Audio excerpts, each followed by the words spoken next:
Hindi short hand की practice dictation 90 शब्द प्रति मिनट गति से डिक्टेशन 5 सेकंड में शुरू होगी।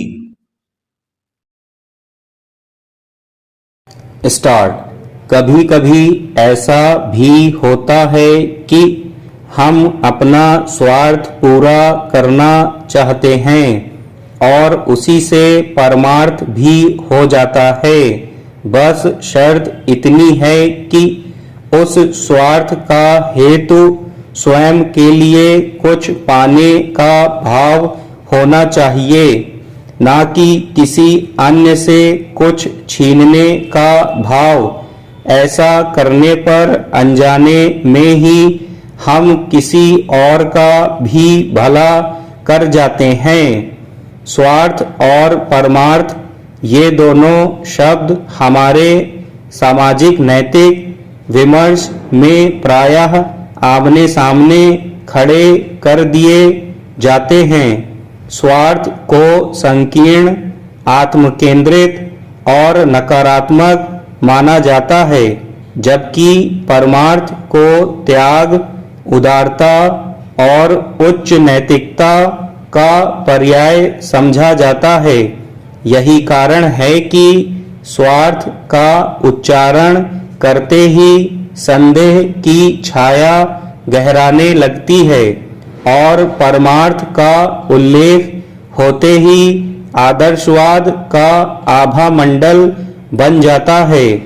मगर जीवन का यथार्थ इन दोनों के बीच इतनी सरल और कठोर रेखा खींचने की अनुमति नहीं देता।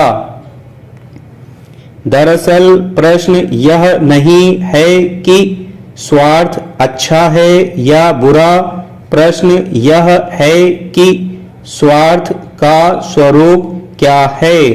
अगर स्वार्थ का अर्थ केवल इतना हो कि मैं अपने लिए कुछ करूं, अपने जीवन को बेहतर बनाऊं, अपनी जरूरतों और आकांक्षाओं की पूर्ति करूं, तो इसमें कोई अनैतिकता नहीं है।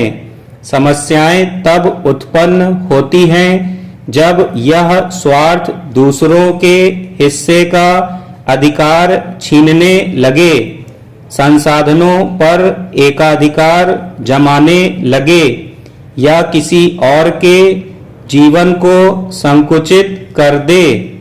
इस बिंदु पर स्वार्थ विकृत हो जाता है। पर जब स्वार्थ छीनने की नहीं बल्कि सृजन करने की प्रक्रिया बन जाता है, तब वह अनायास ही परमार्थ का रूप धारण कर लेता है। यह रूपांतरण किसी घोषणा, संकल्प या प्रचार के माध्यम से नहीं होता। यह स्वाभाविक, सहज और लगभग अदृश्य होता है। शासकीय सेवा से अवकाश ग्रहण करने के बाद एक व्यक्ति अपने गृह नगर के एक फार्म हाउस में रहने चले गए। वहां एक पुराना कुआं था, पक्का और गहरा, लेकिन लगभग सूखा।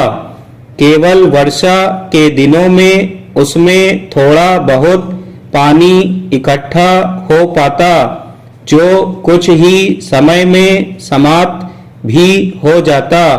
प्रकृति प्रेम के साथ बागवानी उनका शौक था और हरियाली उनके लिए जीवन की आवश्यकता।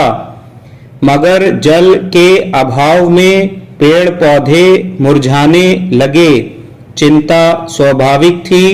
उसी चिंता से एक विचार ने जन्म लिया कि अगर छत पर गिरने वाले वर्षा जल को व्यवस्थित रूप से कुएं में पहुंचा दिया जाए तो शायद स्थिति बदल सके। उद्देश्य न तो पर्यावरण आंदोलन था, न सामाजिक सेवा का कोई बड़ा संकल्प। केवल इतना था कि अपने पेड़ पौधों को पानी मिल जाए। छत से पानी के संग्रहण की व्यवस्था की गई। परिणाम धीरे धीरे सामने आने लगे। कुआं वर्ष भर पानी से भरा रहने लगा। हरियाली लौट आई। स्टॉप।